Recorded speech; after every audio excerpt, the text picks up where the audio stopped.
ভাবুন তো আপনি 30 মিনিট ধরে ইউটিউবে একটা টিউটোরিয়াল দেখতেছেন অথবা কোনো একটা ভিডিও দেখতেছেন অথবা একটা নাটক দেখতেছেন, কিন্তু আপনি 1 মিনিট দেখেই ভিডিওটা ছেড়ে চলে যাচ্ছেন। 1 মিনিট দেখার পরে আর আপনার মনে ধরছে না। এটা কেন হচ্ছে? আজকের এই ভিডিওতে আমরা জানার চেষ্টা করব এবং এই ফোকাস সম্পর্কে কিছু তথ্য দিব, যেই ফোকাসটা আমাদের কেন স্মৃতিশক্তি, ফোকাস, কোন মনোযোগ ধীরে ধীরে কেন নষ্ট হয়ে যাচ্ছে। আজকের এই ভিডিওতে আমরা সম্পূর্ণরূপে এক্সপ্লেন করব। যদি ইউটিউব থেকে দেখে থাকেন এখনই সাবস্ক্রাইব করেন, আর যদি ফেসবুক থেকে দেখে থাকেন এখনই ফলো করুন। দেখেন, আমাদের আজ থেকে 6-7 বছর আগে যখন ইউটিউবে শর্ট ছিল না, ইউটিউবে সবসময় লং ভিডিওগুলো তৈরি করতো।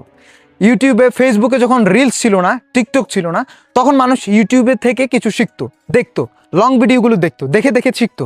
কিন্তু যখনই শর্ট ভিডিও চলে এসেছে, টিকটক চলে এসেছে, রিলস ভিডিও চলে এসেছে, তখন মানুষ আর 30 মিনিট ধরে একটা ভিডিও দেখে না।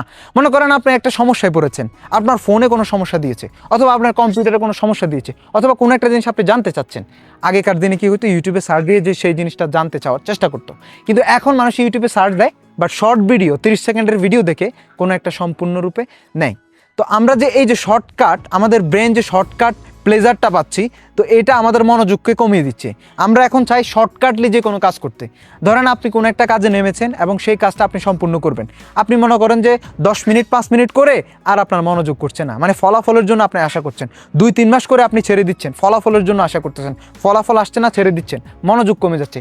এটার পিছনে যে কারণটা সেটা হচ্ছে আমাদের ফোকাস কমে যাচ্ছে। বর্তমান বিজ্ঞান কি বলে গবেষণায়, যে মানুষের প্রায় 75% মানুষের মনোযোগ কমে যাচ্ছে। এই মনোযোগ কমার পিছনে অনেকগুলো কারণ রয়েছে।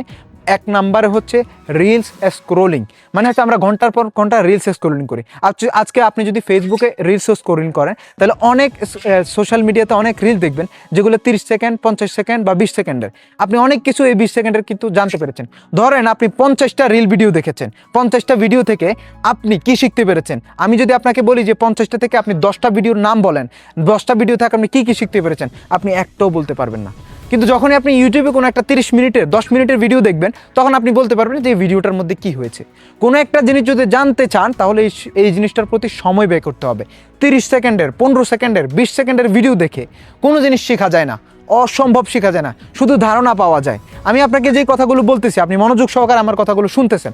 আমি যদি আপনাকে 20 সেকেন্ড এটা বুঝিয়ে দিতাম, আপনি বুঝতেন না কিছু।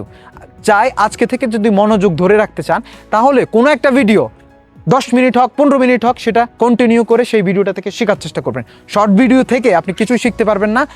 লং ভিডিওর দিকে কোনো কিছু জানার চেষ্টা করবেন, কোনো একটা স্কিল শিখবেন, লং ভিডিওর দিকে ফোকাস করেন। লং ভিডিও থেকে আপনি কিছু শিখতে পারবেন। আমাদের মনোযোগ কমে যাচ্ছে এই সোশ্যাল মিডিয়ার স্ক্রোলিংয়ের কারণে। তাই আজকে থেকে স্ক্রোলিং কম করুন, ভালো জিনিস শিখুন, স্কিল শিখুন, এবং সোশ্যাল মিডিয়ার মাধ্যমে আপনি অনেক কিছু শিখতে পারবেন। আর এরকম কিছু জানতে, শিখতে, এমনকি মোটিভেশনাল কন্টেন্ট পেতে আমার সাথেই থাকুন, আমার চ্যানেলকে সাবস্ক্রাইব করে।